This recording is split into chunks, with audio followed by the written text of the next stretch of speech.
கண்ணெதிரே தோன்றினார், கனிமுகத்தை காட்டினார், நேர்வழியில் மாற்றினார்,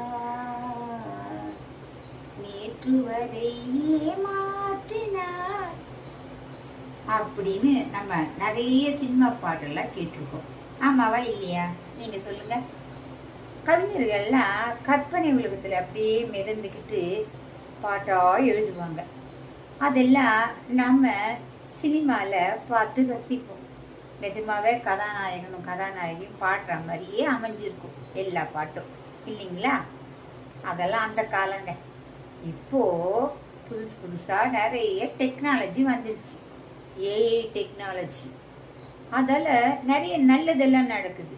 இறந்து போனவங்கெல்லாம் பேசுகிற மாதிரி எல்லாம் ஏஐ டெக்னாலஜி மூலயமா நாம் நிறைய பேர் பண்ணுறாங்க. அதெல்லாம் நம்ம பார்க்க முடியும். சரி, ஓகே அப்படின்னு நம்ம நினச்சிக்கலாம்.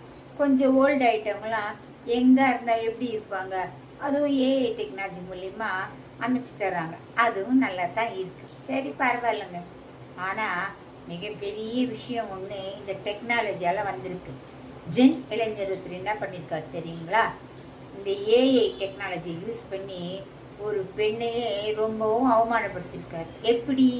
அவர் அந்த பெண்ணை காதலித்திருக்காரு. ஆனால் காதலித்து வெளியில் சொல்கிறதுக்கு அவருக்கு ரொம்ப பயமாக இருந்தது. என்ன வேண்டான்னு சொல்லிட்டாங்கன்னா என்ன பண்ணுறது? ரிஜெக்ட் பண்ணிட்டா? அதனால் அவர் என்ன பண்ணியிருக்காருன்னா அந்த பயத்தினால தனியாக ரூமில் உட்காந்துக்கிட்டு ஏஐ டெக்னாலஜியை யூஸ் பண்ணி அந்த பெண் பிள்ளையிடம் தன் லவ் சொல்கிற மாதிரியும் அவங்க அதை அக்செப்ட் பண்ணுற மாதிரியும் 2 பேரும் நல்லா சுற்றுற மாதிரி இப்படி பல விதமான வீடியோக்கள்லாம் எடுத்திருக்காரு. எல்லாமே அந்த பெண்ணுடைய ஒரே ஒரு புகைப்படத்தை பயன்படுத்தி ஏஐ டெக்னாலஜியில் எடுத்திருக்காரு. அது மட்டும் இல்லை, இதை விட ஒரு படி மேலே போய் அந்த பெண்ணை கல்யாணம் பண்ணி ஒரு குழந்தையும் பெற்றிருக்காரு இந்த ஏஐ டெக்னாலஜிலேயே. இன்னும் அநியாயங்க. இதை கண்டுபிடிச்சி அந்த பொண்ணு போய் போலீஸில் ரிப்போர்ட் பண்ணி அவரை கைது பண்ணி அவரை சிறையில் அடைச்சிருக்காங்களாம்.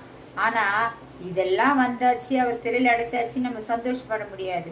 இப்படியெல்லாம் கூட செஞ்சு பெண்ணுடைய வாழ்க்கையெல்லாம் கெடுக்கலாமா? காதலிச்சா மட்டும் போராது தம்பி. போய் நேரடியாக சொல்லுங்கள். உங்களுக்கு கிடைக்கணும்னு இருந்தால் கட்டாயமாக லைஃப் கிடைக்கும். சரிங்களா? இந்த மாதிரி தவறுகளை செய்யாதீங்க. வணக்கம்.